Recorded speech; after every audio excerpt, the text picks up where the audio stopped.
Blade Talk with Scab and Joe. The American experiment requires us all to push the boundaries. What's up, everybody? Welcome to Blade Talk with Scab and Joe. Sit back, relax. We got a pretty good show here.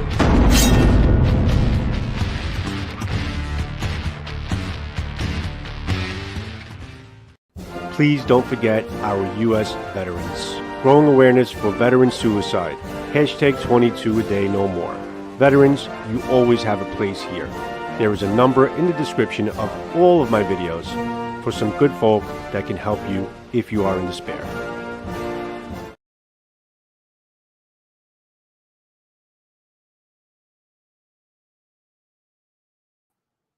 All right, guys, welcome to Blade Talk. I was going to have Scab go into the room, but I see Jason just came in because we were waiting for Jason to come into the studio, and he just popped in because I was going to let Scab start and see if I could help Jason to get on, but Jason happened to get on while the logo was going in, so yada, yada, yada. It's not important. Here is Blade Talk, guys. Welcome to Blade Talk with Scab and Joe.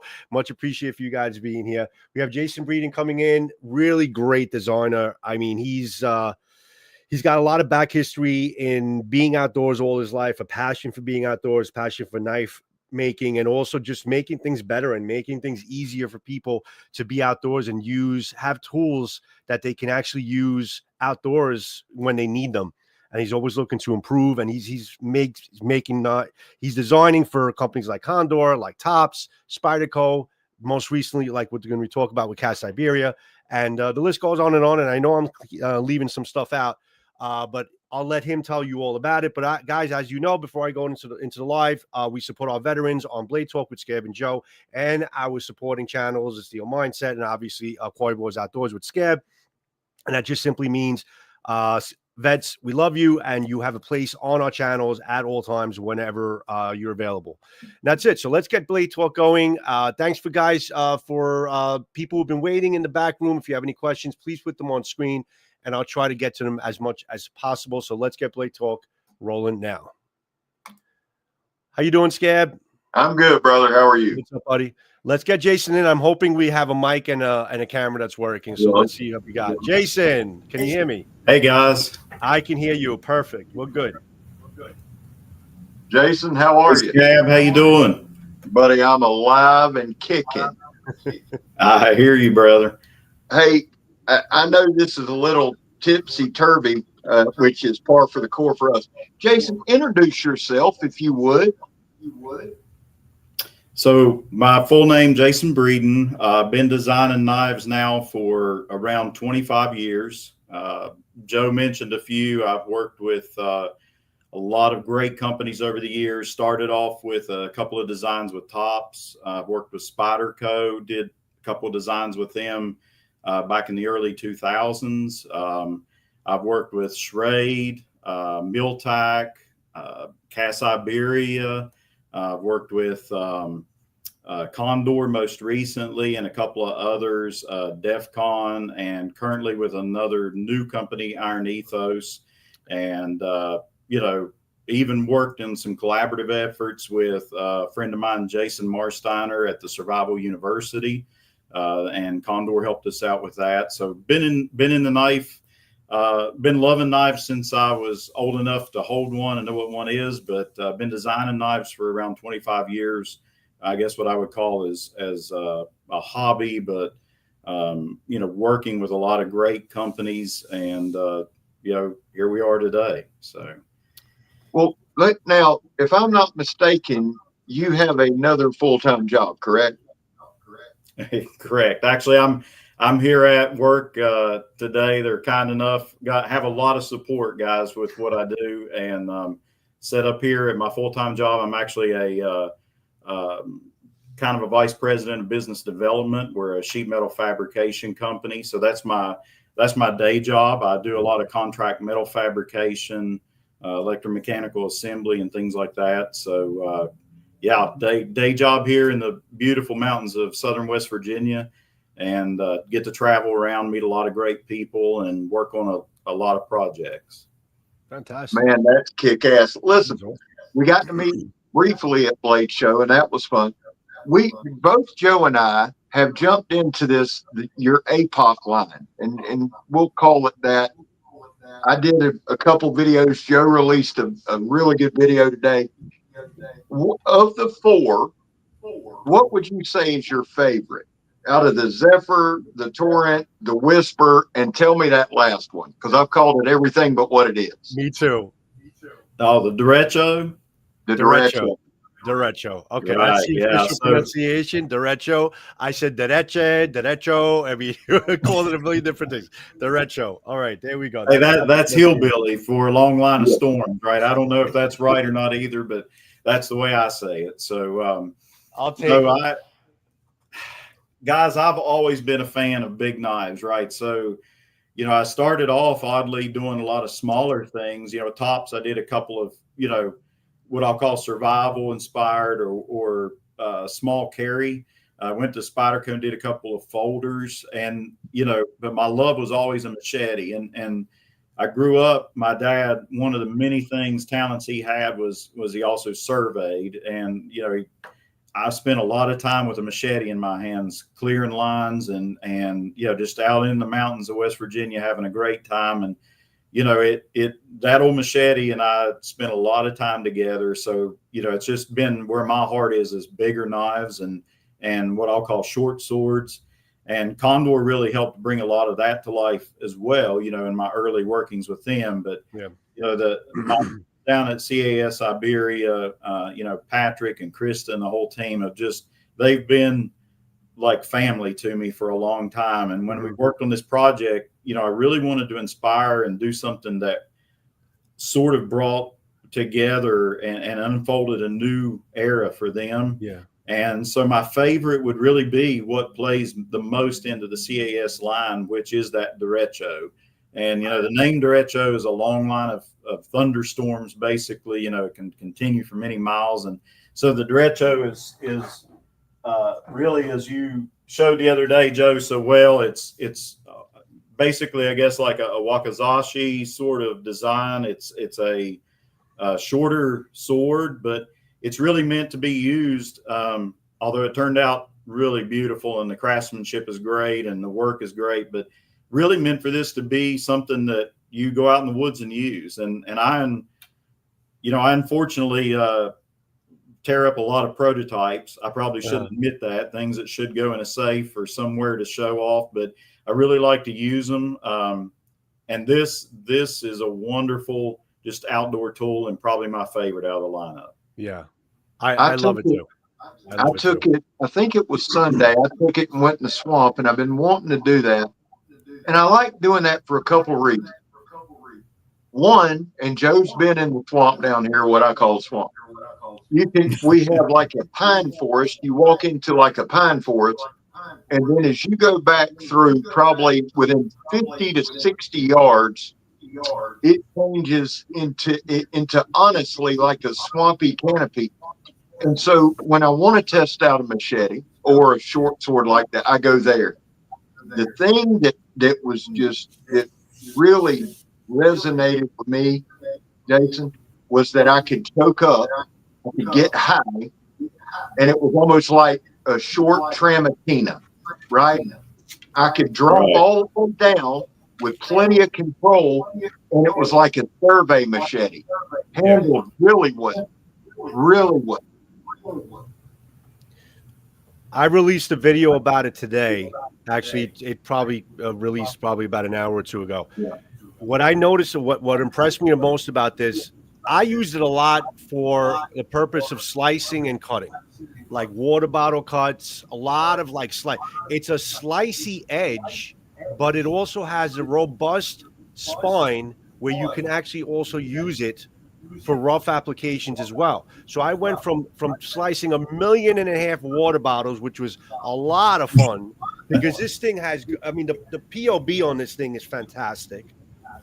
And it's great in the hand. It's great as a one-hand operation, or equally as good as a two-hand. But I think it's best as a one-hand operation. It's got that perfect balance to it. So if you want to use it for like Japanese-style cutting, tatami, water bottles, I think you can use it for that because it's slicey enough, but it's robust enough where you can use it for so much more. That's what impressed me the most, that it's not just a one trick pony. You know, you can use it for a lot of different things.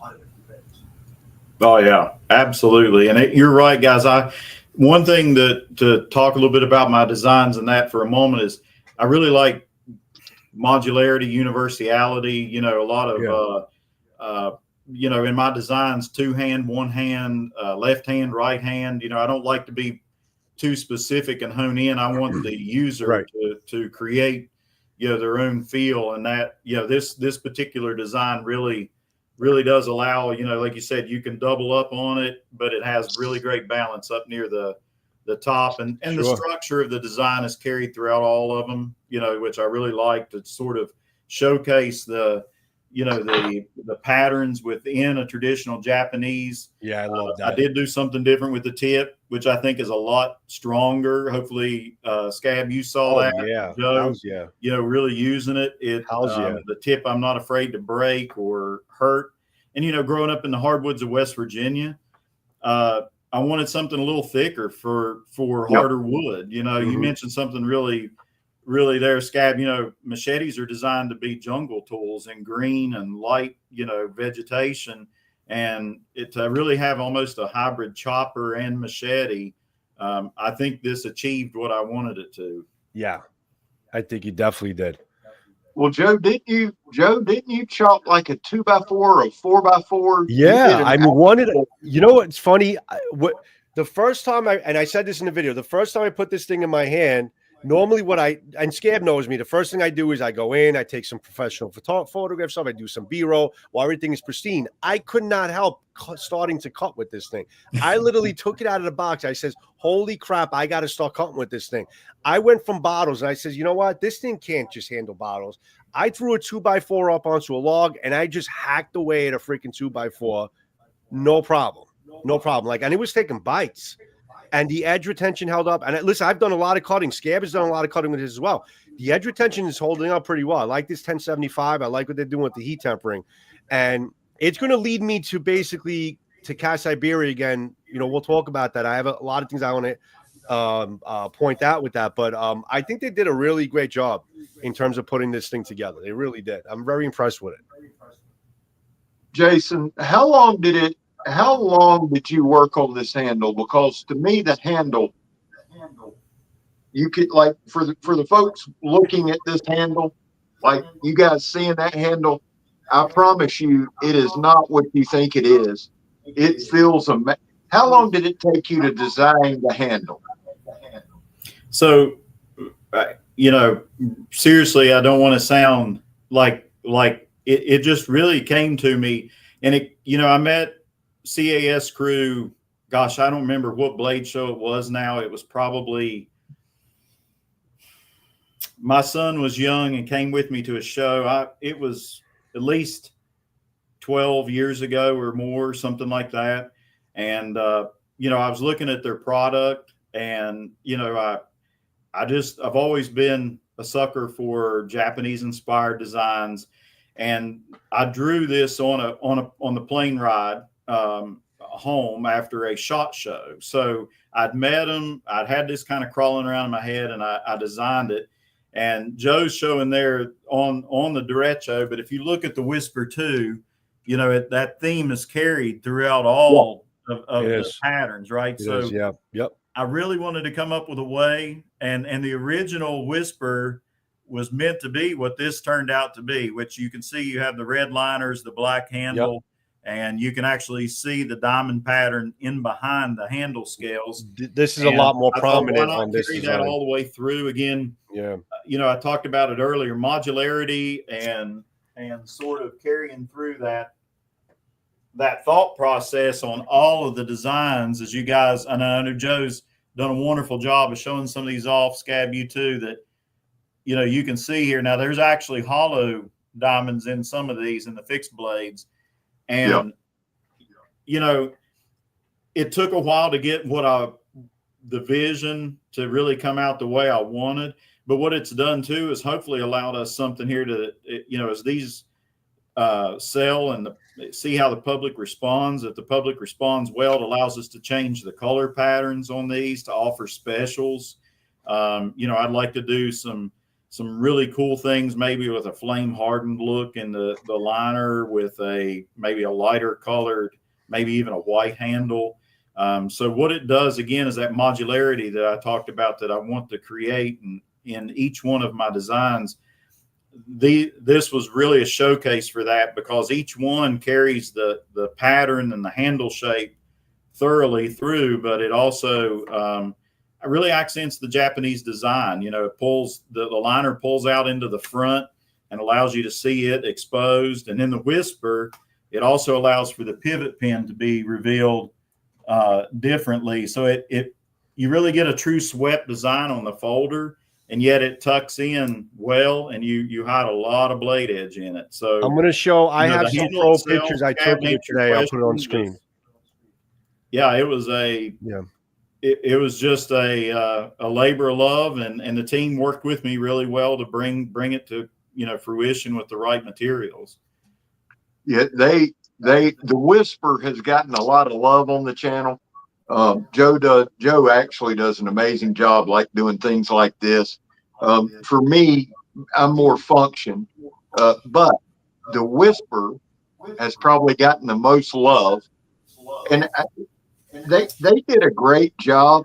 And I want to make sure I say this right. They did a great job at taking a Japanese style design and not making it look cheap. Yeah. Right. Does that make sense? It makes sense. It makes sense. They didn't make it look like, they didn't take that Japanese aesthetic and give you like some kind of a mall crap, type of thing. No. It's quality. It's quality micarta and G10, and it's all full tang at the same time. The deal on the back of the red coat, everything is chamfered nice. Everything meets up. Everything. I mean, there's a lot of folks that would have taken these and not done near a good a job. And the usability, and I'll say this, and then we can talk about a different piece. But with the derecho, I think I even said this to Joe. It flows from a weapon to a tool almost seamlessly with the design. You captured the essence right there, Scab. I mean, that was the purpose, was to really, Casa Iberia really sells a lot of beautiful weapons and replication, types of edged weapons, and I wanted to bring it into the everyday user's hands with something that was inspired by what their core is and what their what their marketing is and what they focus on. Well, dude, I think you nailed it. When I took it out in the swamp, I thought, because the thought always runs through your head, especially in this day and age. There's meth crafters, and I thought you never want to have to use anything, right? But if I had to, I'm good. And the spine's thick enough, guys. I don't think, Joe, can you bring up the back? I think I have a picture. I may. If you can bring up the back of this tip. There was a couple times, Jason, when I was out in the swamp, just kind of moving through, I actually spun the blade and just used the back and hit some of the dry sticks. You know what I'm saying? Yeah. And just walked it through. But the back of that tip, I don't know if you can see that. I'm going to show you. I'll show you. See if you can do it, Joe.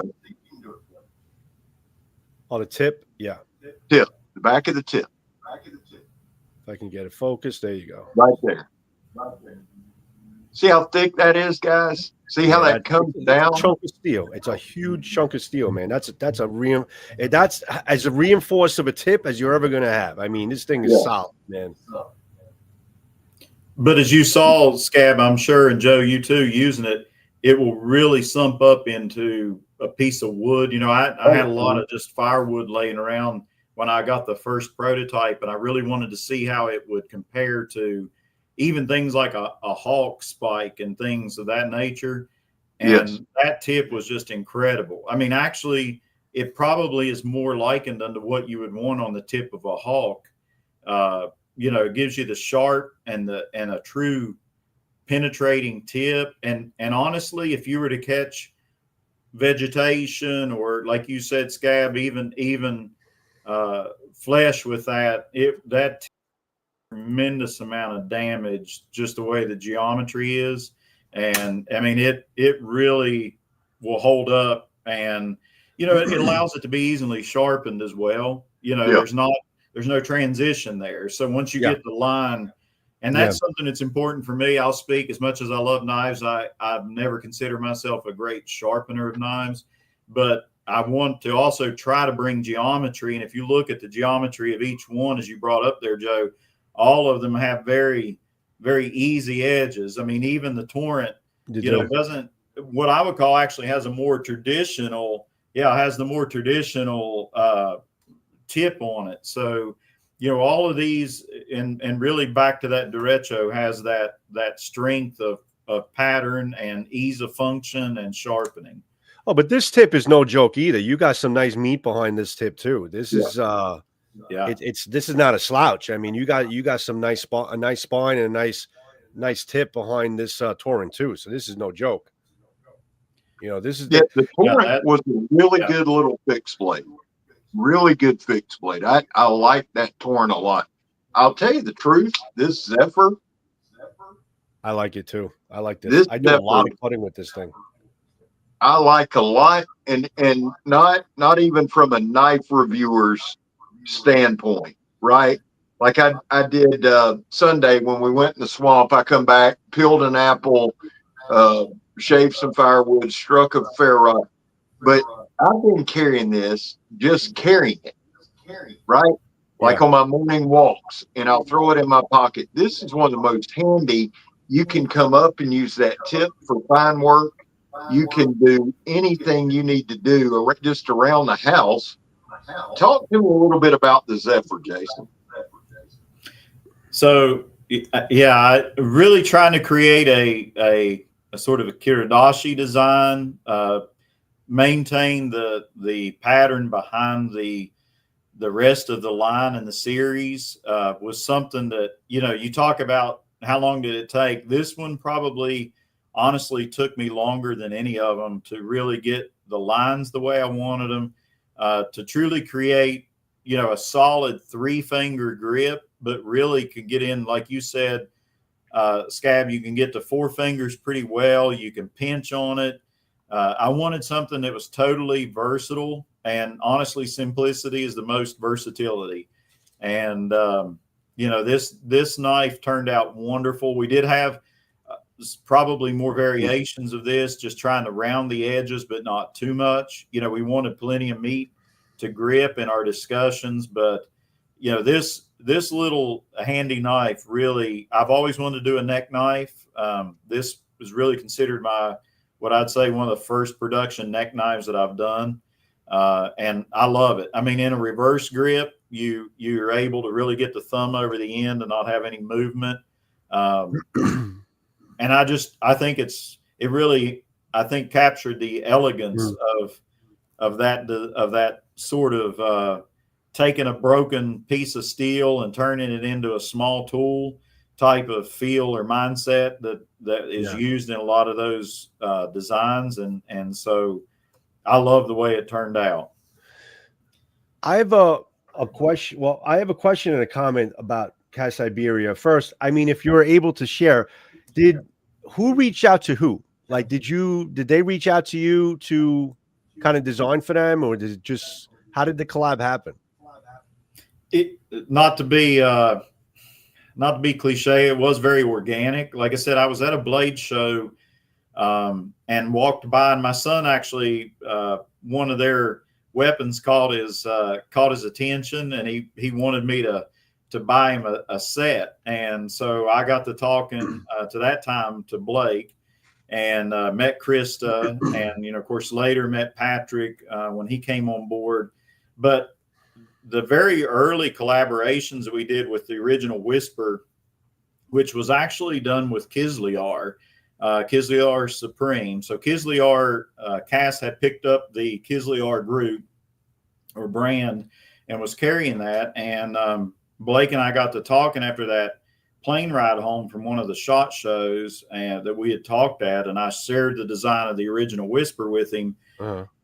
And, you know, we got to talking about it a little bit, and he said, you know, I really think we'd like to do this. You know, we'd like to talk and see if they would be the manufacturer and make it sort of an exclusive in the US through CAS. And so that's how it really started. But we had a friendship, and as you guys know, in the knife world, it's really hard to go to these shows. You just do so much networking and talking, and you meet so many great people. Almost every show, I never cease to be amazed at how you can continue to make new friends and new acquaintances and new people in the knife industry. And they were just one of them. And, you know, we talked about it, we kick around ideas. And when this one, you know, the Apoc line really appealed to me, when I saw the first offerings out of the Apoc line, I said, you know, I think that would really lend itself well with that red and black, or sort of maroon, I should call it. We originally tried red. It didn't work so well, but this more maroon and black. And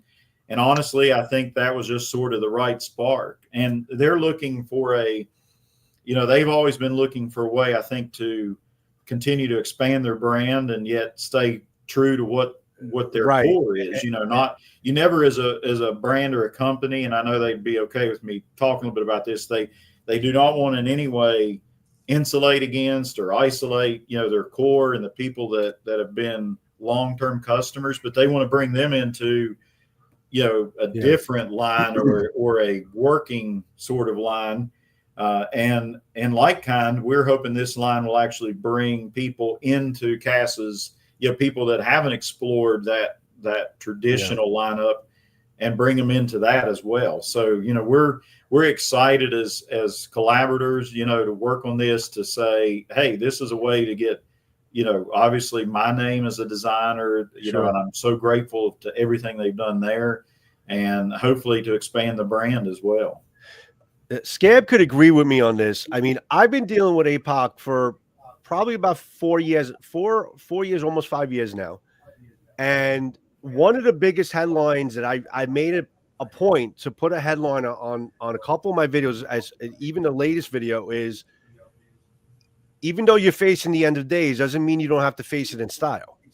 So that's basically your line, basically facing the end of days in style. The reason why I say that, it's actually calculated why I said that, is because for many years, Apoc has been just a very bland. I mean, I like Gus trim stuff. I mean, it's all solid. It's end of days. It's apocalypse. It's all purpose driven, but it's a very bland, all black oxidized. Everything is it's the same, different blade geometrics, but everything is kind of mundane and the same. And it just has a certain look, and it doesn't change from there. Now, ever since now, they started collabing with Demco, with Wallace, and doing these knives and changing things up.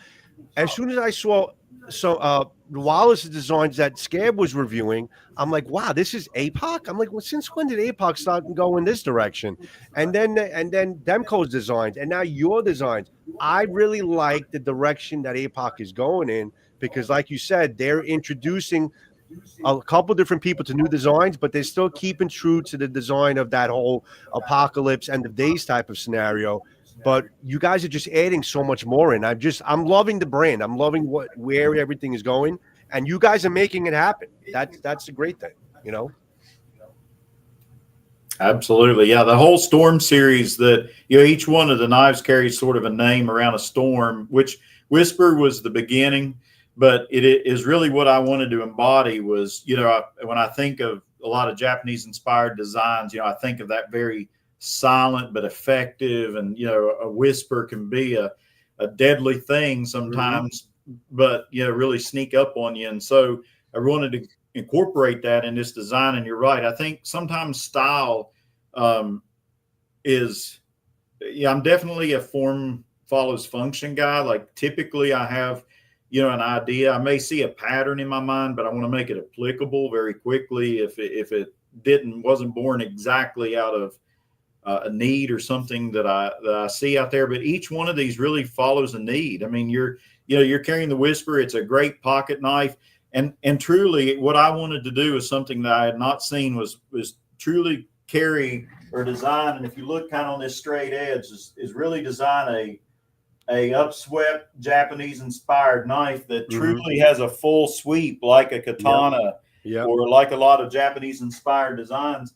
And that's very difficult to tuck the blade, while we're talking about this one for a moment, to really be able to tuck the blade into a to a shape that actually has no real protrusion. So honestly, this is probably one of the apex of my folder designs in my heart, is because it really encompasses everything I want to do as a designer. I want to put the most edge. I mean, if you look, I think you guys would agree, there's a ton of edge packed into this Yep. small, lightweight pocket knife. I mean, It is. I would put it up against a lot of pocket knives as far as ratio of blade edge to handle length, and I couldn't be happier with that. I mean, that's exactly what I wanted, was clean, functional, and universal. I mean, we have the ambidextrous clip area on it, so And sharp. it and really sharp. does everything I wanted. And it's sharp, most important. It's Yeah, very sharp. it came real Great sharp. edge. Great edge. Really great And edge. that matters. It absolutely matters. I tell you what, Jason, what I'd like to see from you guys, and I think Patrick would agree, is if you were to design a two-handed cleaver, I think you'd be good to come up with a two-handed cleaver, extend this about 6 inches through Apoc. I think that would be, and for guys, for those of you all watching, this is the K-Knight cleaver from Condor, one of Jason's designs. It stays in my car. I brought it in for Blade Talk, but this is one of Jason's design, just to show you something different, just to keep it. Dude, I love this. Absolutely love this. So I Well, think Scab, y'all you need called to it then. I think that's the first time we'll just call that you've put me on retainer there to come up with that idea, and we'll make that happen. That would be a devastating weapon. Two-handed. Wow. Yeah, a two-handed elongated cleaver. And here's the thing, and I wanted to talk to you about this too some, Jason and Joe.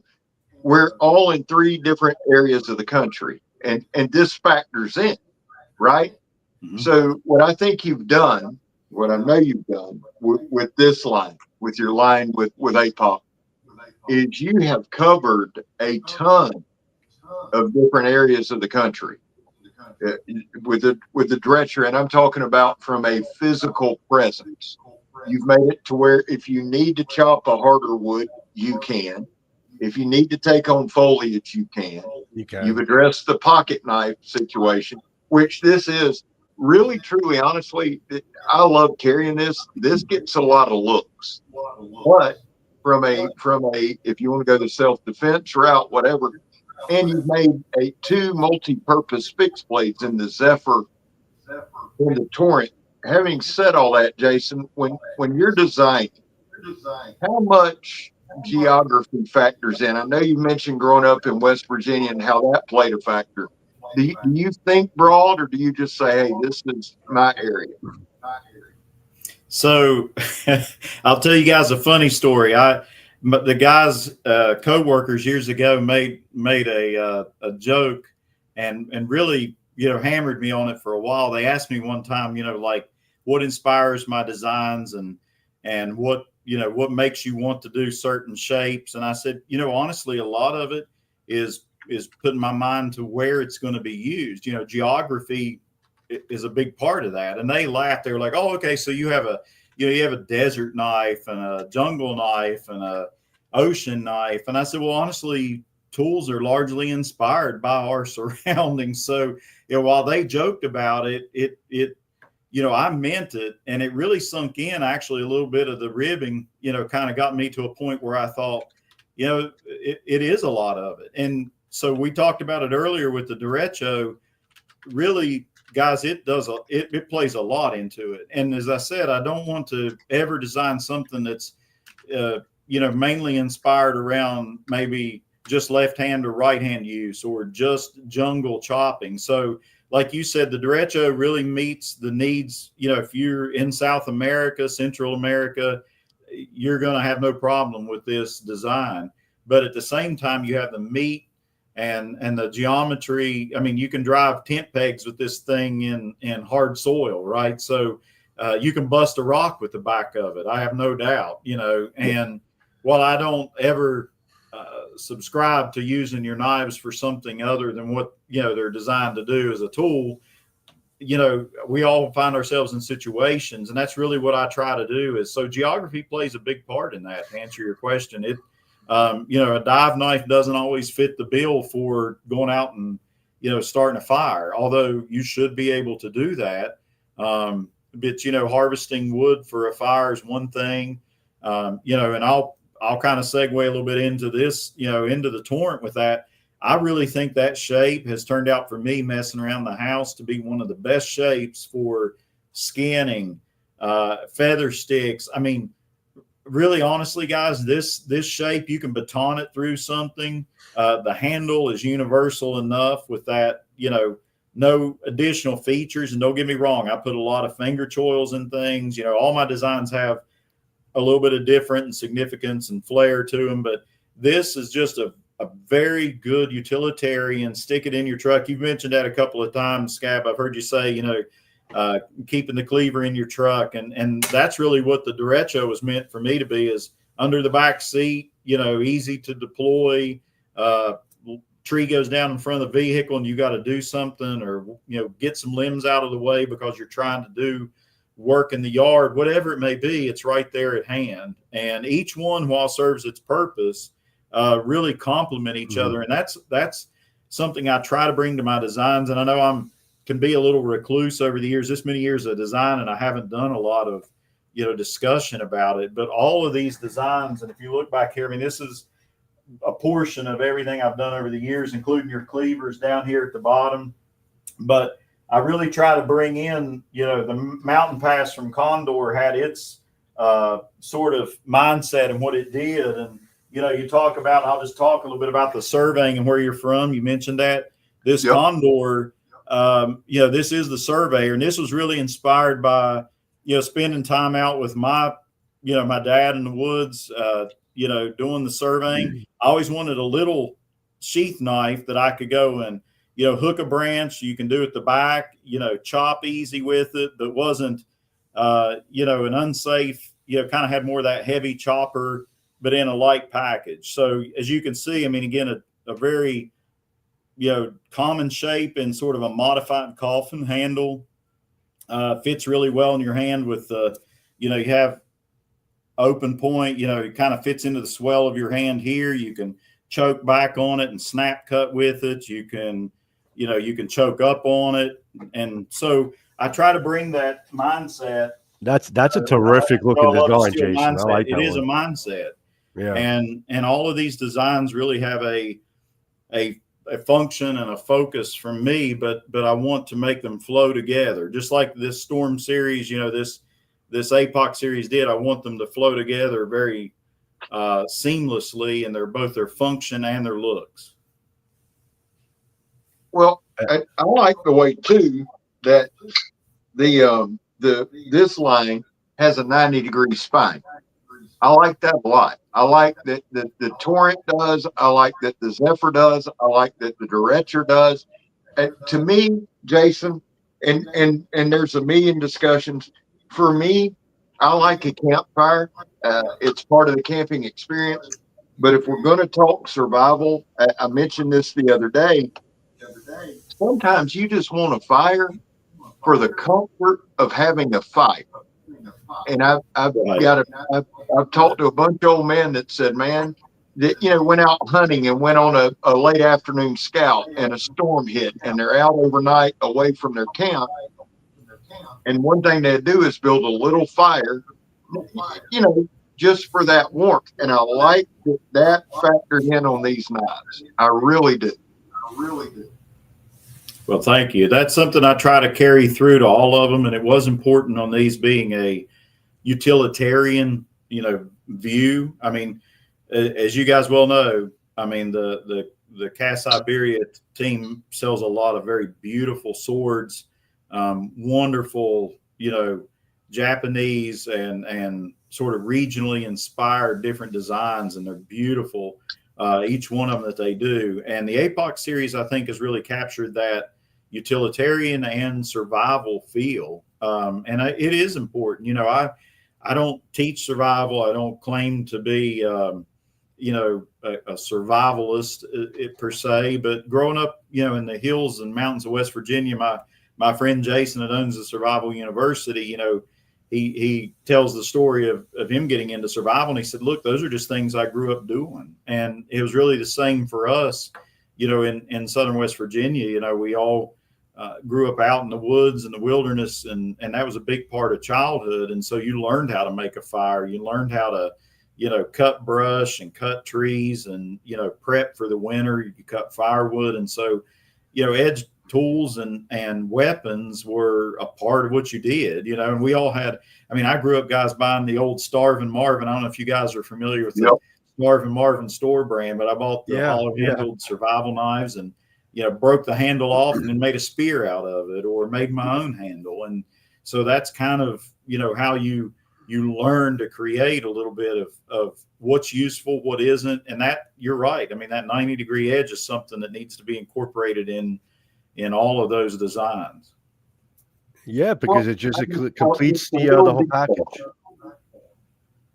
It's a little detail that matters to me.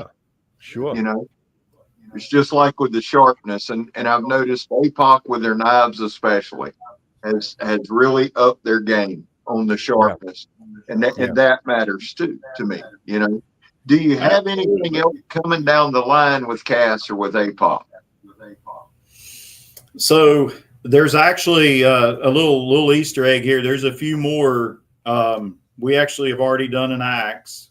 So I've seen that one. We're kind of testing the waters to see how this does. And hopefully just with your guys' reaction and some of the reaction that I've got, you know, from the Blade Show, and I think what Patrick and Kristen and the team got as well, that that's hopefully going to come to fruition. So there's already an axe. There's a little bit smaller version of the Torrent, kind of just really this one, you know, I call it a you know, full hand with a little bit, you know, I can change my grip a little. The next one actually is just a little shorter blade, a little shorter handle. We've done an axe, and there's a cleaver coming too. So that smaller Torrent is going to appeal to a lot of people, because people like those smaller blades to do some really good tight bushcrafting with. So I think if you, I've seen that smaller Torrent on one of the, I think it's on the site. I think it's on Cass's site right now. And actually I think that's going to really appeal to a lot of people. So that's actually a pretty good move that you're doing that. So Jason, where did the love of cleavers come from? Well, I have no butcher background to really speak of, you know, except again, just being a mountaineer, you know, and around a lot of different things. But yeah, so that is, you know, you bring that up, and that is one thing that I really want. I wanted a chopper, you know, and I'm impressed with what a cleaver can do as far as, again, with this design, just to talk briefly about that. That's awesome. You can choke up, you can pinch with it, you know, you get up close and do a lot of work. And if you look at the finger cutouts there, you know, you've got the deep cutout here, you've got your first finger, and then you can actually grip here, choke way up.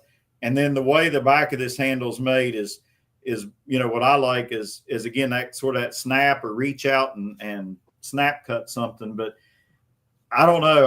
A cleaver is another one of those designs that just aesthetically catches my eye with the hole. Yeah. I've got a few more cleavers coming in a lot of different. Take a look here. I'll give you guys a little future look. This is with the new company with Iron Ethos.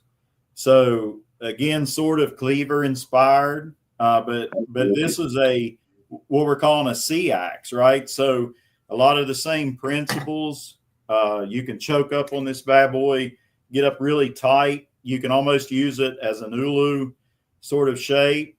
This is a wicked kitchen tool, just like a cleaver, but it is also wonderful for light chopping, outdoor work. I mean, this thing was basically launched at ICAST this year in a water setting. You know, what if you wanted to carry something on a PFD or close by for sailboats, any kind of outdoor kayaking, anything like that to trim.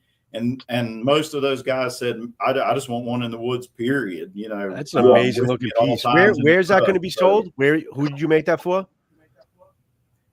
Excuse me? Who did you make that piece in your hand for? That cleaver? This is actually a new company, Iron Ethos. Iron Ethos. So they've just launched. You That's can see beautiful. them at iron-ethos.com.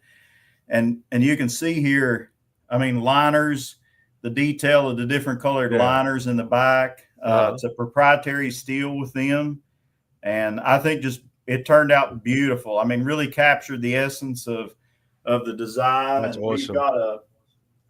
We've got a dive knife that's going to go with the group as well. You can see, and then 3 bait knives, we're calling them, but really just outdoor knives, different blade shapes with the same sort of handle. There you can see. Good looking knife. You know, That is really, I love the more whole, stuff all to the talk patterns. about, guys. Seriously. Wow, man. So, you know, I know we've just got this one show, but, you know, definitely like to come back on and showcase some other stuff. Just kind of give you a little background. Definitely want to show, this was a collaboration with Condor, a Ganunting that I did with Condor and the Survival University. So this is actually through the Survival University. Nobody had, as far as we knew, did a bushcraft survival Ganunting. So I really wanted to capture the cat head that's traditional in the back. And this thing is just awesome with the different grips and what you can do with it. So again, like the cleaver, I love that thing.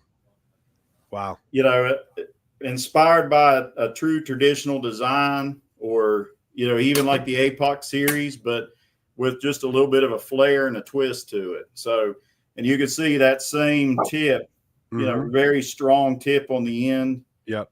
Not traditional. A lot of them are sharpened with a little swedge on the back, but we kept this one for bushcraft and where you could chop. So, you know, it really turned out well. Yeah, I love that. Absolutely love that. Yeah, I'll have to get a couple of those in you guys' hands and let you play with them and do some review on those. Hell yeah. I got to tell you, I'm impressed with basically what you're doing with these blades. I mean, it's look, it's the Scab says it all the time. We always say it like this: every blade shape, every geometric has been done and done and done and done. But I like what you're bringing to the table in terms of what you're doing with the cleaver, and you're doing with all these geometrics that are well known, and just changing them up. And listen, I'm a big believer in the cleaver too. I've been of the last couple of months, I've been seeing how much you can really do with a cleaver. It's such a great geometric. Well, you know, again, born out of necessity, guys. I mean, butchers do this work all day long, and the cleaver met what they needed, you know, the weight forward and really the shape and the geometry. And I wanted to capture that. And of course, like you said, Joe, you can do a million different cleaver shapes, but I really wanted to roll the front. For me, it was giving it versatility across multiple functions, right? And cleavers can have a billion shapes, but one other thing I wanted to point out on that cleaver too, for you both, is if you look here, it, you know, again, continuity in a lot of my designs, you get that continuity because the handle is actually identical on these two. So you have this short machete, another very fast, you know, sort of very light, fast machete that can be used in a, you know, everything from self-defense. It can be carried, you know, in your pack and drawn quickly, come out. So really fast, nice, light design, but then you take that same handle geometry, which turned out really well and is very functional, and you add it into a machete, and people have that familiarity. You know, you have that continuity of shape, and that feel, you know, carries across, and then, you know, you change it just a hair and you come up with a panabas, you know. So, you know, now you've got something that's got, again, that sort of historic look, but you carry, what I did is I took this handle and flipped it over. So you take that original shape here and you flip it over, and it also carries through the traditional panabas shape. and feel. So you get to, maintain continuity into the designs. That thing is wicked, dude. Yeah, that's some wild stuff there, That, man. Wow. that last one is wicked. Yeah, I did not expect for you to be showing all these beautiful blades right now. You're kind of like making me fall off my chair here. This is nice stuff. Jason, I was thinking you could come up with kind of like a production run hog splitter. Two-handed hog splitter. That's kind of what with this. I think that's what we're going to do is maybe just do a big old sort of hybrid hog splitter. Maybe, some of them were traditionally very big and maybe even had an edge that wasn't much less, than this. So maybe we could do a hybrid with somewhere in that, 10, 12 inch. So keep your eyes peeled. Oh, absolutely. Absolutely. That'd be badass, man. Really, truly. Love your designs, man. Love the cleaver. I'm waiting on a good barbecue. I've cut some sandwiches with it. I carry it. I love it. I'm going to do a barbecue video with it with my buddy Jimbo, and then we'll do a bushcraft video with it because it does lend itself to both. I'm digging everything you're doing, man. This line with Cass and with Apoc, and we'll kind of drift back there for a minute. The 4 is like the perfect combo. It really is. Everything is seamless. Everything you can mix and mingle. I believe I reviewed the Whisper on its own, the Torn on its own, and then did the Nurture and the Zephyr together. But you could really, truly, honestly, when I went to the swamp, I had all 4. I had the Whisper, I had the Torrent. You could mix and match and mingle any of the 3 blades with the Dretcher and you're covered. That's what I like. I like the seamless way it weaves in and out. Well, and actually, I'm ashamed to say this. I put the sheets up whenever I put these out to kind of display for the show. But if you look, the sheath systems on them too actually have a hybrid of either Kydex or, in the case of the Derecho, it's a fiberglass. And Joe may have that. And if you guys look there at the webbing part or the ballistic nylon portion and the way it velcros around, it gives you a ton of options for mounting. But here's another Easter egg, guys. You can actually mount the other sheets onto that. So you can use that and lace those straps actually through a smaller sheet. There you go. Yep. Joe's got it. So you've got the cutouts and everything there to just marry them together and carry them. Pretty cool. That's actually, now that I'm looking at it, that is pretty damn interesting. You could do that. Yep. You could do it right here and just have it dangle and just put it right through. Yeah, that's nice. I like that. And keep the other neck knife on, and then you just go nuts. You'd be like freaking. There you go. You'll be a bladed Rambo. You'll be a bladed Rambo. You asked Mike about a little bit of getting started. One of the inspirational knives that I had was an old Coleman Western. Coleman had partnered with Western Knives years ago, and I had a Coleman Western axe and knife set. And that axe and knife set, I still have it at home in the safe, and it inspires me to this day. It inspired that sheath system, and actually when the axe comes out, because I'm gonna go ahead and call it, I'm gonna say, shout out there to Patrick and Krista. We're gonna do the axe hopefully here soon. But when the axe comes out to marry, this with the axe would make a great little bushcrafting set. The axe is going to have a shape to it that is actually really is going to lend itself well to penetrating.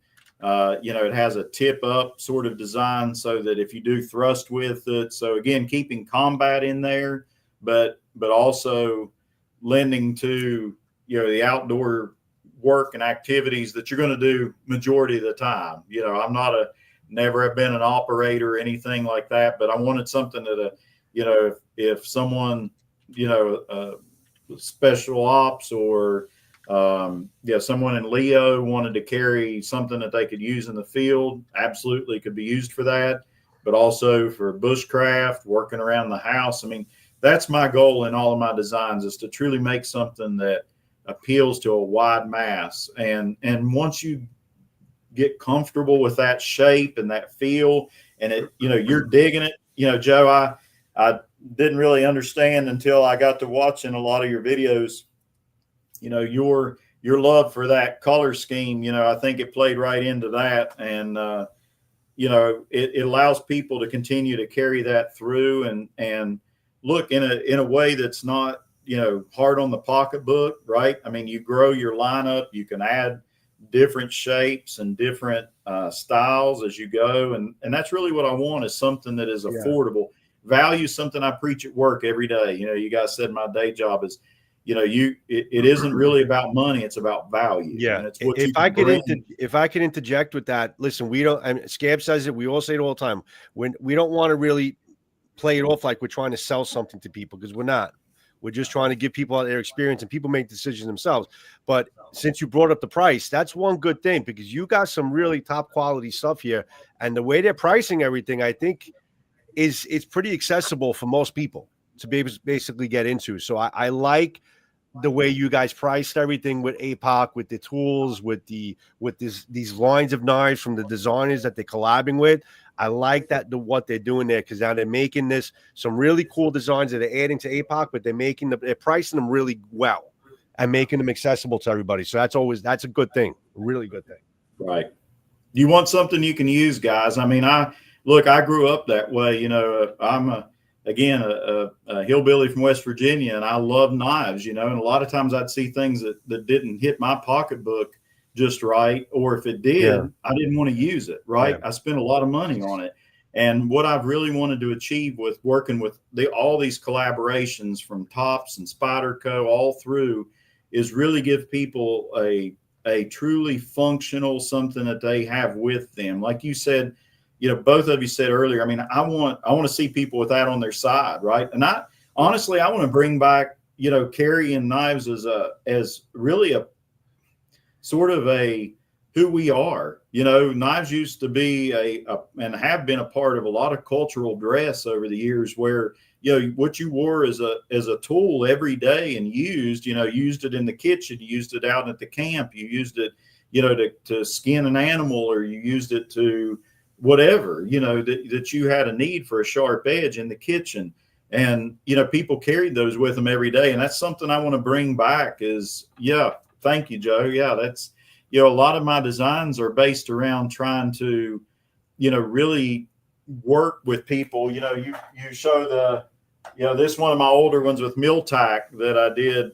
You see that if you go, and there's the Bear and Sons and the mill tack, both of them butterfly.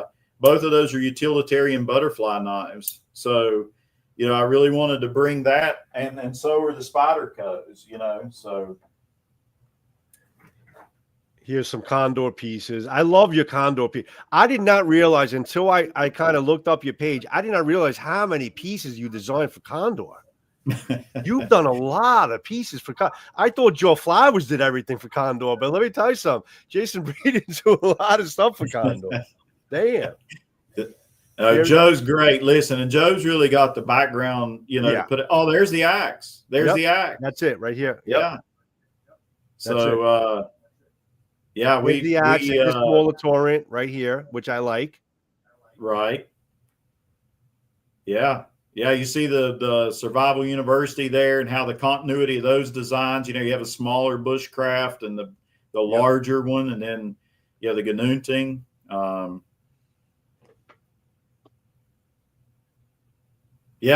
Hey guys, it's a journey, and it has been a wonderful, awesome journey. I mean, all of these designs are just a accumulation of really working with wonderful people, my family. And, I had my daughter here with me the other night, and she was a huge help helping me clean these up, because I get out and use them too, and I'm like, man, these things look horrible.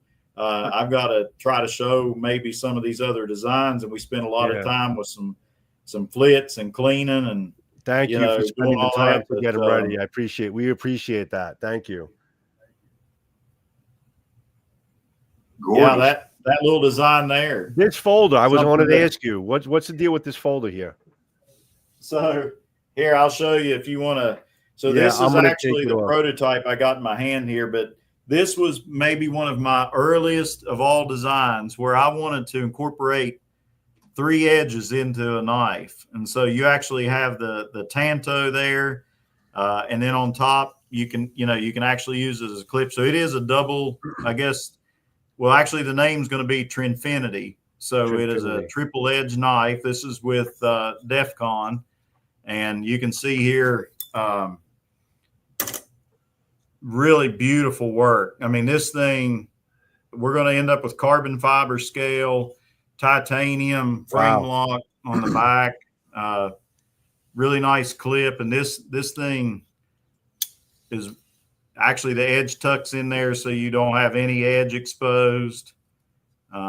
And you're getting 3 continuous edges all into one there. So I feel like I reviewed something from DEFCON that you made. What else did you do for DEFCON? What were the names? No, this is actually the first one with DEFCON. Oh, that's the first one. So this is your first venture with DEFCON. Okay. Right. Yeah. First venture with DEFCON. So I like that one a lot. That's wicked. I like that a lot. Nice.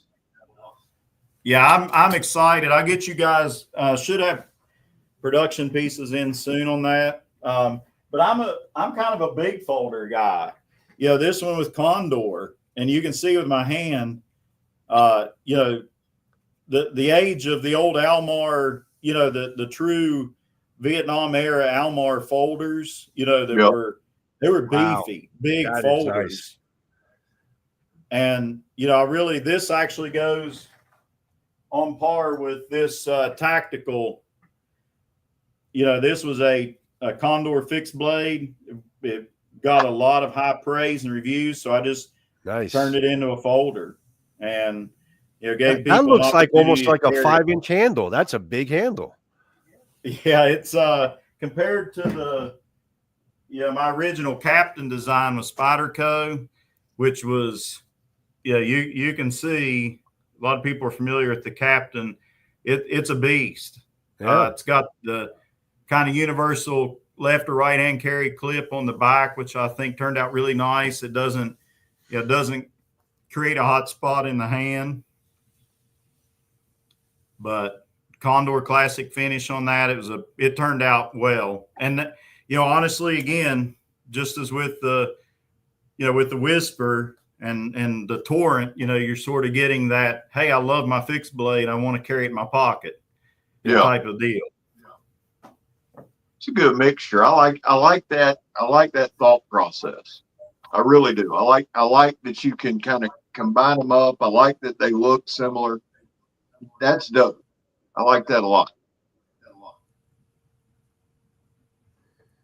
Well, theme's important. Joe, I know you reviewed, both of you, a lot of things, and watching what you've done. I mean, again, that perfect marriage of aesthetics and functionality is, for me, I think that's what sets me apart a little bit. There's a lot of wonderful knife makers out there, guys and gals alike, who really design beautiful creations. The difference is, I do all this on, freehand or on the computer, mostly now in CAD. I've learned to sort of freehand in AutoCAD. Yeah. And so my designs are a lot of review up here, and experience. And I don't get me wrong, do a lot of cardboard cutouts and wood, but with the day job, I spend a lot of time really reviewing in my mind what I think it's going to be used for and how the geometries. And over the years, you create a portfolio in your mind and an experience that you share basically through the design. So each one's got a kind of a thought process behind it, just like the big old cleaver. I mean, I want that thing. If that's all you got on your side, I want you to be able to get yourself, back home from, El Salvador, right? I mean, if you got to make your way all the way back on foot, you can chop, you can do whatever you need to do with it. And so that's sort of the thought process. Love it. Well, man, listen, we appreciate your time. I'd love to have you back on, especially when you get some more stuff coming in, because it looks like you've just got some wicked. Yep. I mean, the one piece, and I'm sorry, I can't remember. That thing just looks badass. I'd love to have you on again. That's incredible. Yeah, dude, we'll get you. I'll get with Jason after this. Hopefully, he's on there watching right now, and we'll get you guys hooked up and maybe do kind of do a piece on all of those as well. So again, those turned out great. Yeah, I mean, they really super did, deep man. and thick. That's wicked. So That is wicked. yeah, I'll get you guys some samples on stuff that's new coming out, and even some of the favorites, that in the past. Again, tops, give a little shout out to everybody that I've worked with over the years. Those guys still make the ATM and the Black Rhino. And that's, that really does my heart good. I mean, I worked with Mike Fuller 25 years ago, as you saw there on the little presentation I sent you, Joe. And, and thank you for working so hard on that. I really appreciate it. Yeah. Yeah. No problem. That's awesome. Joey, we've been going about an hour. Talk to me. Yeah. So, I just thank you for doing what you do. Listen, thank you guys. You are basically, you're the type of designer that's kind of pushing all the right buttons for Scab and I, because Scab is really all about function and about, making it work. I like something that works, obviously, but I'm coming from my background of being a cinematographer. I want something to also look good and feel good and just have that aesthetic as well, before it's and in addition to obviously having it work. So you're kind of really pushing all buttons the right way in terms of basically how you're designing the stuff. And I'm really, really impressed with the stuff you got coming and the stuff you have done with Condor, and in the future, you got a lot of great stuff coming in. And it was a pleasure to kind of speak to you and kind of, and thank you for presenting it all and getting that whole showcase done in the back. And I think everybody in the chat, I don't know if you're able to see the chat, but people are really digging all of your designs. They're all commenting, saying that you're very talented. You're a good visionary in terms of basically how you perceive blades and how the blade should look and how the blade should be used. So a lot of comments all around. So it was a great show, and we really appreciate the time that you spent in staying with us here. Very much so. Listen, and thank you guys. I mean that really, this is almost like an exclusive. All these years of designing and really holding down a full-time job, doing a lot of other things. I haven't had the chance to really share, and I appreciate it, because I want people to understand there's a deep thought process behind designs. And I think that goes for everybody out there. I mean, I say that with humility. I think people really put their heart into it who love knives. It's a basic, simple, age-old tool. And, when you fall in love with knives as Joe, as you do, is a beautiful work of art and a piece of functional steel, and, Scab, I mean, we all use them and want to be, but at the same time, admire them. Right. So right.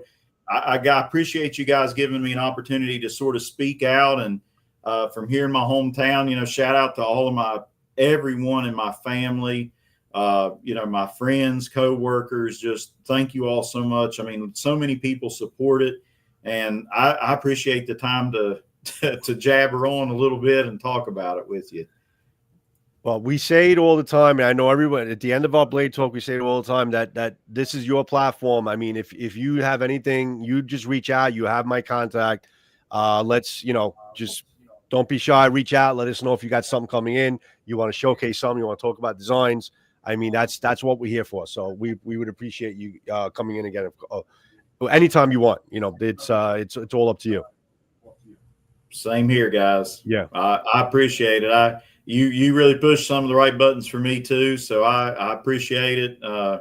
This was great, and I really hope everyone that your audience, and it appeals to them, and they see the depth of what we all love to do. So and they have. So I'm going to close it off here. Jason, stay in the room. Don't click out, because after we go live, we'll stay in the room.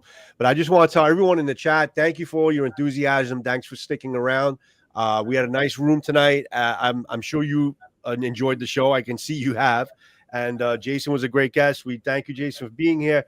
Everyone have a great night. Thanks for joining us at Blade Talk, and we'll see you on the next show. And any comments you have, even if you have for Jason, put them in the comment section of our videos, and I'm sure we'll probably get it over to Jason. We'll be able to help you out. Thanks, guys, and have a good night. And appreciate you being here. Good night. Thank you, guys. Night, guys.